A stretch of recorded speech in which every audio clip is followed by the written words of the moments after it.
Tonight we have the special opportunity before hearing from Trey Gowdy in the next hour or so to hear from Idaho's U.S. Senator Jim Risch. Senator Risch is currently in his third term as Idaho's 28th senator. He is one of the few voices in government that actually has experience as a governor, as a legislator, and now as a member of Congress, where he's the ranking member of the Senate Foreign Relations Committee. In fact, he's the top Republican in Washington when it comes to foreign relations, so we certainly have a treat tonight. He's also been recognized by the National Journal as the most conservative senator in the United States Senate.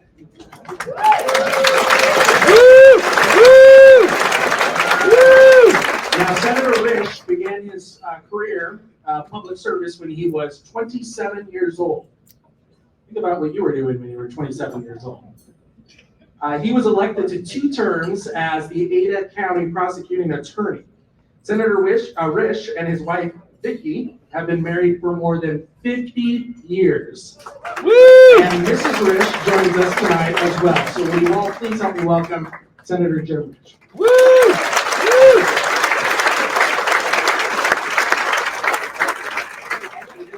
Have done 55 years together, but more importantly, we've been through 36 elections together and have made it work. Oh my gosh. All right.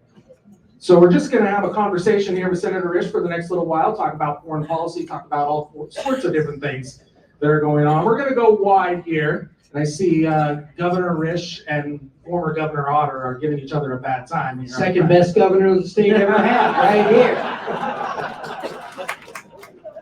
All right, Senator, so let's go wide and then we'll come back here locally as well. We mentioned the foreign relations piece and your experience in foreign relations. If the Republicans take control of the Senate next year, you're going to be chair of the Foreign Relations Committee. I don't know if I hadn't that. thought about that. Yeah. So keep that in mind, folks, when you're voting. I want to start by talking about Ukraine, what's going on in Ukraine, and your position on where we are at this moment, and perhaps where we're going. Chris, let me retool that. Let's talk about China first. Okay, let's talk about China first. Because Ukraine, as much as anything, is about China. People ask me, what is the major issue, what's a major challenge for America regarding foreign policy? And I say over the 21st century, there's 3 issues. Number 1 is China, number 2 is China, and number 3 is China. What's happened with China is just stunning. Vicki and I had the opportunity to travel in China in 1983, and I left there and I thought, we're never going to have to worry about this country. They didn't have phones, they didn't have plumbing, they didn't have anything. Then, of course, over the recent decades, you've seen what's happened. They are a near-peer competitor. Will pass us on the economy here pretty quickly, and probably militarily, not too long after that. They did the old-fashioned way. They stole every single idea that we had that was created here in America, except for our freedoms, for our respect for human rights, our democracy, and one of the most important things, capitalism. They totally ignored those, and so some of those are going to cause them considerable weakness. But look, they are going to be a challenge as we go forward. So how does that relate? I said it related to Ukraine. How does that relate to Ukraine? Well, how do we get here with Ukraine? Ronald Reagan spent 8 years trying to bring down the Soviet Union. He did it. He lived to see it done, actually. Soviet Union collapsed. The countries that were in the orbit got their freedom. Most of them chose democracy and came our way. When that was over, four countries came out of the Soviet Union with nuclear weapons. One, of course, was Russia. One was Kazakhstan. One was Belarus, and one was Ukraine. It was the policy of the United States of America. It is the policy of the United States of America that as few countries as possible have nuclear weapons. That is a really, really, really good idea, and that's being proven in Ukraine right now. But so what did we do? What did America do? Well, we sat down there were resolutions to all these, but we're going to focus only on Ukraine. We sat down with Ukraine, And we said, this was on December 1st, the agreement was signed December 1st, 1995, sat down with Ukraine and said, look, give up your nuclear weapons. And Ukraine, of course, said, whoa, I don't think that's a good idea. And we said, if you do that, we're going to take care of you. We'll defend you. That was in writing. It is an agreement. It's called the Budapest Agreement, and it's online. You can read it. It's very short. It's very to the point. So the first issue here is we have a legal obligation as far as Ukraine is concerned. But more than that, we have a moral obligation. The Ukrainians want what we have, and that is the democracy and the freedoms that we have. And they said, look, okay, you said you'd help us, give us the weapons, you don't have to fight, we'll fight. And to date, we haven't lost one American in Ukraine, of course, with the exception of soldiers of fortune, free Americans who went over there to fight. So how does this all tie in with China? Where are we here? Back to Ronald Reagan. You remember what he told us? Ronald Reagan was not an expert on foreign relations when he became president of the United States, but he had a tremendous insight. And he said, Americans, peace through strength. Peace through strength. I deal with all the countries around the globe, and I can tell you that weakness is not respected. What is respected is strength. You don't have to use it, but you better have it. If you show weakness, then you're going to have problems. So, when Biden took office, we still had a contingent in Afghanistan. Every American wanted to get out of Afghanistan. That was it went horribly for us as we were there. It didn't turn out well. We needed to be out of there. No American wanted to come out with our tail between our legs and do what he did. It was awful. We asked these people to help us there. Our allies did not even get notice that we were going out of there. We moved out of Bagram Air Force Base in the middle of the night. This was awful. So then the President of the United States totters to the podium and says, everything's great, we won, we're through. Every leader of the world looked at that and shook their head. Our friends did, our enemies did, and is there anybody in this room that doesn't think that that was a precipitating factor for what Putin did when he marched on Ukraine? There is no question about that at all. So that's where we find ourselves today. We don't want to be there, of course. The Ukrainians, as a side note, an anecdotal note, we have 17 intelligence agencies. By the way, I'm the senior member of the Intelligence Committee in the Senate also. Out of the 17 of them, 16 of them said this war was going to last 3 days to 3 weeks. They were wrong. They were badly wrong, as is obvious. Why did that happen? It happened because something happened that cannot be measured. And I'm going to visit this again in a minute, but something happened that cannot be measured. And that is the Ukrainians way overperformed. They said, we are a free people, we are going to stay a free people, and we're going to fight to the death. I meet with these people almost every day in Washington, D.C. I've met with Zelensky, all the way down. These people are going to fight to the death. They are never, ever going to live as slaves of a communist government again. So, we have an obligation there. They are doing amazing things. They've also unmasked this great thing about the Russian army, that it was this huge. It's been a huge embarrassment for Russia, and we found out what they've actually got, which is nothing. There's somebody else who's watching very closely what happens in Ukraine. Anybody know who that is? China. Xi Jinping. I'm always uncomfortable saying that with the pronoun thing. I'm not much of a pronoun guy. Anyway, Xi Jinping. He is watching this very closely.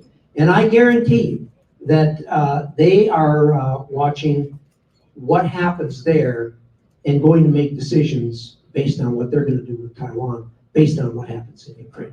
They want to see if indeed we are going to stay the course, whether the Europeans are going to stay the course. By the way, another anecdote. I've dealt with the Europeans all the time. They've always come in and said, oh, you Americans are all cowboys, It started with Ronald Reagan. Oh, you pull the trigger, then you aim the gun. This is just terrible. Fast forward to the Ukraine. They're coming in, sitting across the desk, saying, Senator, you Americans need to toughen up. These are the French talking to me, okay? So they're there for the long haul too. There's no question about it. But in any event, that's the story on Ukraine. Look, Ukraine is not a partisan issue. I have worked with Democrats on it. I've worked with the White House on it. I've been critical of the White House of it. They've done the right thing. It's been way too slow, not nearly as fast. I told them from day one, give them F-16s. I met with the pilots from Ukraine. They said, Senator, we can fly F-16s. I said, I believe you can. They said, it's going to take us a little time to learn the weapon system, but we can fly the F-16s. Why do I say that? You remember what the Russians did to us? We fought in a couple of places called Korea and Vietnam. On both of those instances, the Russians provided fighter jets to the other side and trained the pilots. It's time to return the favor, for crying out loud. I'm tired of hearing the White House saying, oh, we don't want to exaggerate. We don't want to overreach. We don't want to do things. I want Putin to wake up in the morning and worry about what we're going to do instead of us worrying about what he's going to do in reaction to what we do. That's where I am on it. And we need to get this done, and we need to get it done soon, and the Ukrainians can do it if we give them the help to do it. Well, by the way, it's a personal policy that I don't like to do an event like this without mocking the French at least once. So thank you. Let me zoom in on China a bit. Okay, what's going to happen if, let's say tomorrow, or a year from now, or 10 years from now, China launches some sort of attack on Taiwan? What will our response be? I will give you the policy of the United States of America, which has been in place for several administrations, Republican and Democrat. We have a policy called strategic ambiguity. It flows from the Taiwan Relations Act, and what it says to China is, we're going to do something. Now, I don't give the president strategic ambiguity. Truly means we want them to not know what we are going to do, and that's all I can say about that. But I'm going to give the president of the United States credit here. There are very few people that I've seen deliver the strategic ambiguity message better than the current president of the United States. He walks down the walkway and they say, Mr. President, Mr. President. They shout at us like they do all of us. And, if Taiwan is attacking, you're going to defend Taiwan? He says, you bet I am. 30 minutes later, the White House says, well, what he meant to say. Anyway, so that's the strategic ambiguity. What we have tried to do with Taiwan, I passed a bill last year in Congress that laid out a number of things to do that we actually did with Ukraine after 2014. And that is, we did a lot of preparation for it. The objective is to make Taiwan a porcupine. And that is that it's too tough a deal to take it on. So we poured a lot of weapons in there and what have you. If they get attacked, there's a lot of issues, and that's probably all I'm going to say about that. All right, so let's come closer to home. Let's talk a little bit about what's going on here in Idaho and the region. What do you think the number one domestic issue is, if you had to choose what it is going into the next election? And then what's the number one issue for us here in the region and in the state? I think for us, in the region and the state, I think it's a national issue, and that's the education of our children. The kids come to DC, and I love to spend time with them. I wish I had more time to spend with them. I go out and speak to the schools. I give a speech which you're going to love because it. By the way, my staff, as I was preparing for the staff, got the your mission statement out, and they said, "Did you write this?" Anyway, I'm a free market guy, capitalist, believing that that's what's gotten us, America, to where we are. And by the way, I'm going to divert for just a second. I wish every one of you could stand in my shoes for a day or two. You would come home and get off the plane like I do every single weekend and kiss the ground. You have no idea how fortunate we are here in Idaho to have what we have, and expand that. That's true in this country. We have problems here, but I mean, out of the 200 other countries, there's nobody that can compare to us. to the entrepreneurship. We saw this young man give this video. Vicki and I point kids to the academies every year. One of the best things I do, Vicki and I hold a reception for them every year and their parents. What I thought when I watched that video is just what I always think when I walk out of that reception. This country's going to be okay. It really is. Anyway, back to what they're teaching in school. What I always end with on my speeches, kids, their eyes glaze over there thinking about this, that. I said, look, if you don't remember anything I said today, and you probably won't, you might not remember this. How many of you kids got a smartphone in your pocket? How many of you kids got a car out there in the parking lot? You got a nice home to go in? Yeah, good at meal tonight. Who did this for you? And they look at me like this. No idea who did this for you. Okay. Let me tell you who did. Let's start with who didn't do this for you. The government did not do this for you. Your parents did this for you. Your grandparents did this for you. Your great-grandparents did this for you. The American people did this for you. I don't get a lot of love back from the teachers. But I said, look, there is no substitute for capitalism. And by the way, how many of you kids know the difference between capitalism and socialism? No, I said, look, this is so simple. You don't understand this, but there are countries in the world where all the capital is owned by the government. Here in this country, it's capitalism. The capitalism is owned by you and your parents and us. That's the difference. It's that simple. Do you get that? Well, probably not. But in any event, they really need to focus on what makes this country great. And it isn't wokeness, and it isn't the social issues that make this country great. It's the entrepreneurs like this young man. It's the entrepreneurs who have taken this world that we were given and made us as Americans live better than any human beings on the face of this earth could ever dream of living, and living better than most rich people in other countries in the world. All right, so we got about 5 minutes left here, and I want to. I'll take a couple questions at the end. I always enjoy it. Your staff warned me about that. I want you to handicap the 2024 race. I'm going to put you on the spot here. Tell us, I know you're not. Well, we're going to take the Senate back. How's that? All right. We're probably running shot at it. There's a few pretty vulnerable states out there that we do have a shot at taking it back. Going to hold on to the House. Was there anything else you want to talk about? I think that's the only thing that's up in 2020. Look, let me tell you what my track record is on this. By the way, presidential politics are really, really interesting. Vicki and I have had the opportunity to participate. I was state chairman for H.W. Bush and traveled with him, and other candidates. But in 2016, I was a Rubio guy. Okay. President Trump often reminded me that I was a Rubio guy.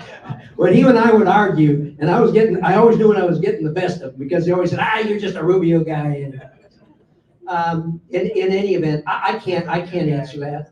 What I can say right now is that the primary election on the Republican side was held today. Donald Trump would win and win handily. Regardless, if you don't like that, don't kill the messenger. I'm just telling you, we look at polling every week, good solid polling in the Senate, Republican senators, and I mean it isn't even close, not even close. DeSantis took a run at it. Did pretty well, but you've seen the numbers. It's ratcheting backwards. So anyway, what's going to happen on the other side? I don't know.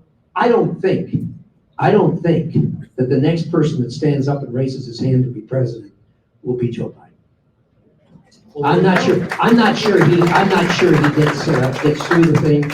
But I will say this: having been through the presidential process, this is going to be an interesting period.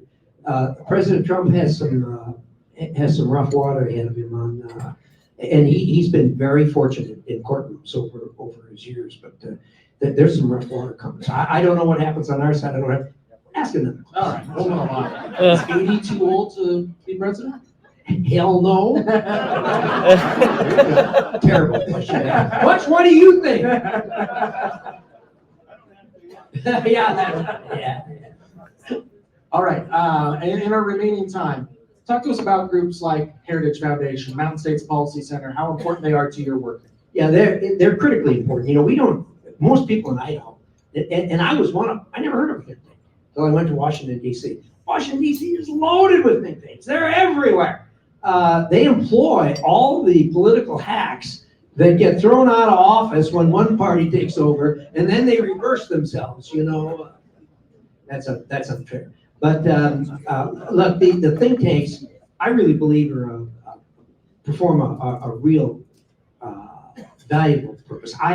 I frequently sit there, well, I do a lot of this, of speaking to them, and then they grill me and we argue back and forth, and it helps you think things through. There's a lot of bright people in the think tanks, and there's Republicans, there's Democrats, there's left leaning, right leaning, there's every flavor you could think of, and one's focused just on foreign relations, one focused just on social issues. They are incredibly helpful, and as my staff said, I really like the mission of this particular one. So I'm glad to have you in Idaho, and look forward to working with you for a long time. Senator Jim Risch, everyone. Thank you very much, Senator.